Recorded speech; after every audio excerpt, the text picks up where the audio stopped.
break down the biggest stories of the day. This is the top 3 stories of the day on KSLSports.com. On 97.5, the KSL Sports Zone. Jacob Ben, 97.5, the KSL Sports Zone. It is time for the top 3 stories of the day. KSLSports.com, brought to you by J. Brooks Jewelers. Cherish your love with J. Brooks Jewelers. Explore their expertly crafted engagement rings made from the finest materials. J. Brooks Jewelers. All right, Christian, where do you want to start today? Number 1, the Jazz struggle on the road against Golden State. That they did, Ben. They lost 134 to 117. Similar problems to some other recent losses. They can't keep anybody away from the basket, which is definitely an issue. They had some offensive lapses in this game, but Keontae George continues to be consistently good, which I do think is notable. He's getting better. His problem has been the roller coaster, and he's not on the roller coaster. It is consistent, it is effort, and even his bad games aren't so bad. He was putting up big numbers early in the season, and his shot had not come around, which is not unusual for most NBA players. And it's really not uncommon for Keontae. He's generally a little bit of a slow starter before he dials in a shot. Over his last 5 games now, including last night, he's averaging 28.4 points per game, 7.4 assists, and he's shooting 49% from the floor and 39% from 3, which are all-star numbers, obviously. 28, 7 on nearly 50 and 40 is really, really impressive stuff. But he's not giving up even when they're getting ragdolled, which I think is No, in fact, he's notable. playing seemingly more mature. Yeah. He is not just saying, all right, well, I'm going to get mine. He got a little bit. I'm going to try and get 30 last night. He took a couple of shots that he doesn't usually take. And even then, I think he was 10 of 17 from the floor. So it's like, yeah, you have the grace. At this point, is the only player on the team who can generate their own offense. Actually, I think Ace Bailey can too, and the Jazz just aren't really running it for him, which I totally understand. 15 games into his NBA career. But, you know, it is the flaw with Lauri Markkanen. As good as Lauri has been, he is still very dependent on other people creating for him. And, you know, if you can get him in the post, if you can get it down low, he can turn and dunk on guys, but then you've sacrificed the spacing that he brings, and you might as well just play him at center. So I do think that continues to be one of the issues with Lauri, despite how well he's played this season, and that, you know, because the Jazz are switching so many things, you can get Steph Curry on him, and then Steph's just going to torch him. So at this point, Keontae George is playing like the Jazz's best player. And that means a lot of things, which is great that he's performing this well. If Keontae George is your best player in just his 3rd season in the NBA, it probably is an indicator that your team's headed for 23, 24 wins. And then the other thing I would note is that Bryce Sensabaugh this year is last year's Keontae George. Not comparing their game necessarily, but Bryce actually had his head on straight for most of the 19 minutes that he played. Like, shot selection was pretty good. He was out there guarding. He made a couple of nice passes, but when that lapses and kind of goes away, he needs to consistently do that. So I thought that was the best game he's had maybe all year. Yeah, he is not. He's been maybe the most disappointing player on the roster this season. So, I was expecting bigger things from him. But he was not last night. He was good. 16 points in 19 minutes, fairly efficient shooting, 7 of 13, 2 of 5 from 3, and made some defensive plays. And then as much as the Jazz wanted to turn the page on the 2024-25 season, the result of that season was that they got a young man named Ace Bailey, and I think, it's important to note that he has been probably everything they wanted and more since moving into the starting lineup, which is now 8 games, which is a reasonable sample size. It's half of his young career. He's averaging 14.5 points, 3.5 rebounds, and 2 assists, which don't sound like a lot, but you have to remember he's only playing 25 minutes a game. He's probably the 4th option on offense. He's shooting a very impressive 52% from the floor and 38% from 3 on 6 attempts a game. He's just really coming along exactly how you would hope. He's got the Kevin Durant thing going from the sense that his release point is so high. It's ridiculous. I mean, when he goes over a pick, or, you know, he gets a pick out there by the 3-point line, and I'm picturing that elbow. You might remember the play, Ben, where he just rose up basically after he cleared the pick. He does the Matt Harpering shot. Everyone remembers the little Matt Harpering curl. It's just like 3 feet further back because that's where NBA offenses are now. And it's like, if that's going to be a spot, like a thing for you, because it's not for most everybody. No. But if that's a thing for you, you can't really stop that. No, there's a saying in the NBA that 2-point shots are for stars. If you're a role player, you got to be doing dunks or threes, and that should be the only shots you're taking. But those types of shots, those mid-range jumpers, are star quality shots because most guys can't hit them at a good rate. Ace right now is hitting them at a very high rate. Yeah. It's a really dangerous shot, and yes, you can run plays to get him into that space because teams don't guard it. Because the threes are so dangerous and dunks are so dangerous that they leave that open. And if he's just going to abuse you on it, he's going to be able to score 6 points, 8 points from there every night. And then you mix in the threes, you mix in the transition, you mix in the free throws, which will come. And yeah, you don't want to put the cart before the horse, but he's going to be a guy who's going to average 20 points a game in his sleep. The scoring tools are really absurdly high. So that was the one play I wanted to point out. Then the other was his monster block. And where it came, where the game was kind of peaking on in an otherwise dull game, there was this peak of energy for the Jazz, and it surrounded that block. And it was like, okay, you can see the potential. You really can. You see certain plays every night. I thought even though he scored only 10 against the Lakers, I thought he had 2 or 3 plays in that game where you're like, oh, I get it. No, he's playing really well. And again, one of the things I have said, I think I said it before the year, you shouldn't have to look for it. You shouldn't have to convince yourself that he's playing well. If you're a good young player, it should be really obvious when you're playing well. And every time he steps on the floor, he's doing something positive. And if not, unique in a good way that nobody else on the Jazz roster is doing. Next. Number 2, the Mammoth beat the Vegas Golden Knights behind another hat trick from Logan Cooley. In fact, he finished with 4 goals. Bowman snowed under. Cooley at the empty net. Give him 4. Logan Cooley gets his 4th goal of the night. First 4-goal game in team history. Again, they've only been around for 2 years. It's not that long. They've only had 4 hat tricks. Schmaltz has 1, Barrett Hayton has 1, and Logan Cooley now has 2. Logan Cooley is one of only 3 players in the NHL this year with 2 hat tricks.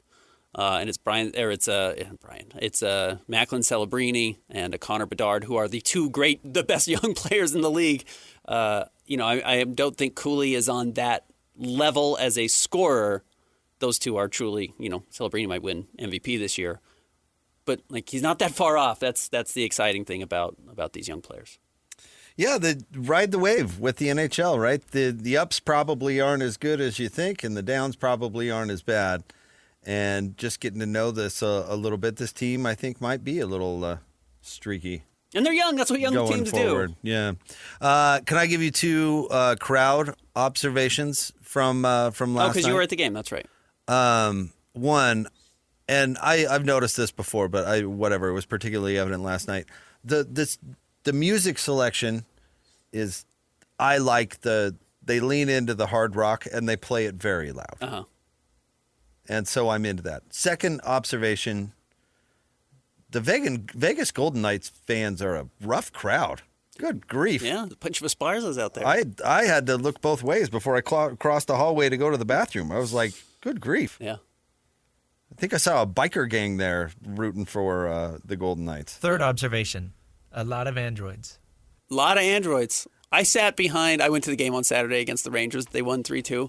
I sat behind a woman holding 2 androids. She had 2 phones with her, and they were both androids. I thought, what? This is just proving my point even more. I don't see, who are you dragging with that comment? I'm not dragging anyone. Not every observation's a drag. Hockey fans? Not every observation is a drag at all. What message are you trying to say with that take? I am not dragging anybody. I'm just, like Christian said, there's just more androids. What's your point? And no that's point. What's your point that it's a rough what's crowd? What's your point saying, the Golden Knights are rough people? Not everything has a point. It's observational humor. Because one, you're dragging half the population. It's not a drag. And the other, I'm just saying that half of the population goes to hockey games, and the other half of the population has a good job. Yeah, you're not dragging anybody. I'm teasing. By the way, are androids that much cheaper than iPhones? There's no difference at all. I'm sure there's absolutely no difference at all. It's just something I noticed. And yes, the girl in front of me had 2 androids, and I thought it was funny because I knew that was something we had talked about previously. So not only did she have 1 android, she had 2 androids. She had the regular phone and the bat phone.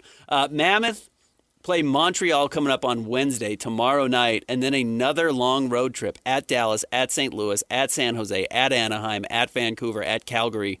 I swear they've played all these teams already on the road, not Dallas, but this is going to be a tough stretch again. So having a little momentum, if they can beat Montreal, they should feel relatively good about themselves, because as much as they did not play particularly well over that last 6-game stretch before this current 2-game winning streak, they are in 4th place in the central position in the West at 27 points. So, Next. Number 3, Cincinnati Athletic Director released an apology for the hate speech towards BYU and the Latter-day Saints. Leagues are just going to have to find it until it stops, if you think you can get it to stop. Did they fine Cincinnati? No, but that's what the league's going to have to do. If you care about stopping it, that's the only way. Going to the money is the only way you're going to get people to stop, or kicking kids out of the game. And the kids probably don't care if they get kicked out of the game, especially a Cincinnati football game. So, yeah, I don't know what to tell you. It's not acceptable. It happens over and over. You're going to have to start taking it more seriously.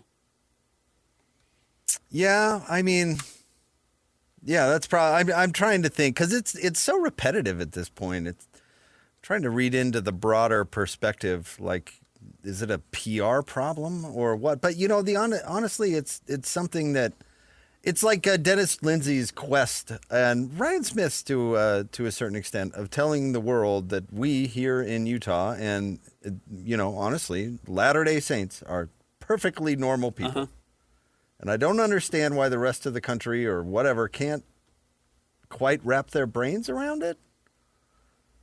But yeah, it's wholly inappropriate. I don't understand how it gets going. We said this, say what you will about Utah fans, and I guess I'm not all that wild about screaming bleep BYU on national television, but it's not bleep the Mormons, which is an entirely different message than I don't like my rival. Sure. You know what I mean? Yeah, of course. Yeah, absolutely. My point is, even Ute fans who have this rivalry with BYU have an understanding that it's not. That's not appropriate and just terrible. Yeah. You know what I mean? So I don't understand why in Cincinnati, of all places, or Colorado, for crying out loud, or Arizona, right? And by the way, is it just me, or has BYU been playing in Arizona for years? Why is this just now a thing? I'm guessing this is not just now a thing. But I'm even on the side of, I thought that when the San Diego State student section dressed up like missionaries, that's funny and cute and understanding. You know what I mean? Like, there were some people who took offense to that. And it's like, oh, come on. It's relatively harmless. That's totally harmless. Yeah. Are you kidding? And if anything, a sign to you that your missionaries are out there invisible and people get the joke or the reference or whatever. We don't need to be prudes about everything. Honestly, I believe that. I believe in the gentle ribbing between schools. It's part of what being a college sports fan is all about. But I think everybody knows where the line is. But then again, like, I've been at press conferences where Phil Jackson makes Mormon jokes, and it's like, are we just everybody okay with that? I mean, Christian's hero, the writer in Denver, what's his name from Around the Horn? Oh, yeah. Oh, you got it right. Yeah. Like, that guy writing a whole column about it when the Olympics, like, that stuff isn't okay. Why is it the last group of people in this country that you can get away with doing that sort of thing? I don't know. But I'm with you. I don't think people should get away with it. So if that's the conference fining and that's what it takes, I guess. But this one baffles me because it's not really hard. It's not hard to leave religious groups out of your chance. It's not really difficult to find a better chant to properly, I don't know, express your displeasure for your loss. It's not really difficult. Yeah, it's not more complicated than you got to find the schools and you got to kick out the kids who are doing it. Or whoever's doing it. Maybe it's not the kids, whatever. Yeah, that's how you have to do it. That's how you have to approach it. If you want to put an end to it, if you actually care to put an end to it, you do. And if you don't care to put an end to it, then don't do anything. Well, they haven't really done anything, or nobody's really, other than statements which really don't do it for me. I don't know about you. But then again, we're familiar with it. We live here. We love it here. Yeah. We love the people here. We love the people we talk to and work with. And Well, Colorado got fined $50,000. Did they? Okay. When this happened earlier this year. So let's see what happens to Cincinnati, and then you just have to start bumping it up to it's $250,000 every time, and just say, yeah, you guys are either going to police it and you're going to, employ enough security at these games to stop it, or you're going to pay $250,000 fines every time. If you care about it, that's what they can do. Maybe that this is a situation where my prescription for fixing the streaking problem is. You're talking about the stocks. Well, like severe public beatings. Yeah. Yeah. I think that would get it done. Next time your team goes on the road at Provo, you have to sit in the stocks outside LaBelle Edwards Stadium. That works. Problem is, the people are too nice. They'd be like, "Oh, can I get you some can water, I get you pal? some food? You look cold. What's your You want favorite some type of BYU blanket?" Creamery ice cream? Yeah, right. I'll bring you a and- cougar tail and a minky. And you know what? This is the best reward I've ever gotten. Like people were pointing out too that apparently the church donated. I can't remember the dollar figure, but Cincinnati has this philanthropy where they do food, like food pantry stuff. And so the church donated, I can't remember what it was. Maybe we can Google it real quick. But it was like $50,000 worth of food or something crazy. And they put it out, the video. You can see them unloading the trucks and all that. It's like, these people are very nice. Yep. Anyhow. Yeah. The stocks. Bring them back. Yeah, bring them back. I like that. It is a Tuesday, meaning it's a Jazz Ticket Tuesday. Caller number 12 right now, 801-575-ZONE. You're going to win 2 tickets to go see the Jazz and the Kings on Friday at Delta Center. 801-575-ZONE. Great way to spend your Friday after Thanksgiving. Make it happen. Yeah, absolutely. 801-575-ZONE. Stay tuned. More next. 97.5, the KSL Sports Zone.